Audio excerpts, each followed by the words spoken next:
When I discovered yoga, actually, to be honest, one of my first reactions was that I was really angry that people I knew hadn't told me or encouraged me more to try yoga. It made such a profound difference in my life, and I wanted to share that. And I wanted to share it in a way that was accessible. So I landed in the tradition of Kundalini yoga. And I believe it's an amazing style of yoga to help people feel better instantly because it is so simple. But there are a lot of things about the practice that create barriers.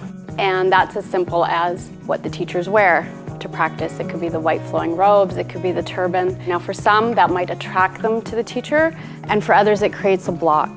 And so when I started to teach, I wanted to remove all the barriers so that the student could see themselves in me and I can see myself in the student.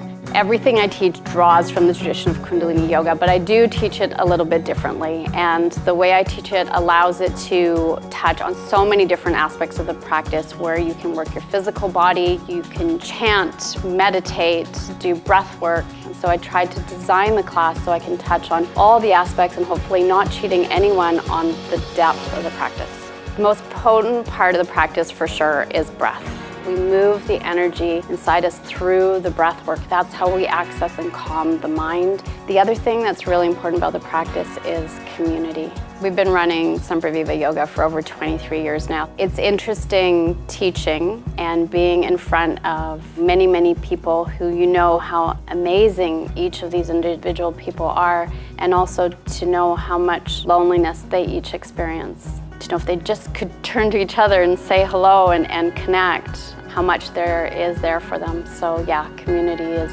hugely important to me. And I do lots of things in class to break down the barriers and get people off their own mat and connect to each other. We come to yoga because of pain, period. Either you've had some sort of physical limitation and you land in yoga to heal your physical pain, or you're there for emotional reasons, anxiety, depression. And in that initial part, there's this real turning inward. We have to heal ourselves. Then you have it within you to open up again and let people back in your life. Because when you're giving from a place of empty, you don't want them in your life. You need space and time for yourself. That's all you want. And yet, life is empty when we don't have even that messiness that relationship brings. That's where the depth of the human experience is. I have a deep sadness in knowing that a lot of people will never experience the true power of yoga because they're not consistent with their practice. And being consistent with your practice is not the same as being obsessive with your practice. But each and every day you have to have some time to have that deep inner connection with yourself, your inner guidance, so you can really live from that place. And all the wisdom and guidance you need comes to you. And so you can stop chasing things in your life and chasing answers and something to make you happy, and you just get centered and calm and focused, and then you have that grace, that receptivity to receive.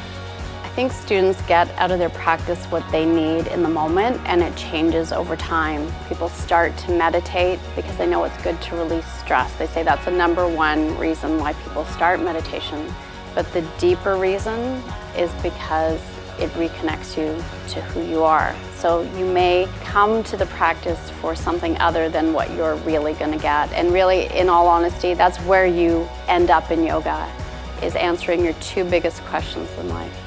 Who am I, and why am I here? So yoga is coming home. Start yoga and don't ever stop. Practice every single day in whatever way you can so that you can reconnect to your joy.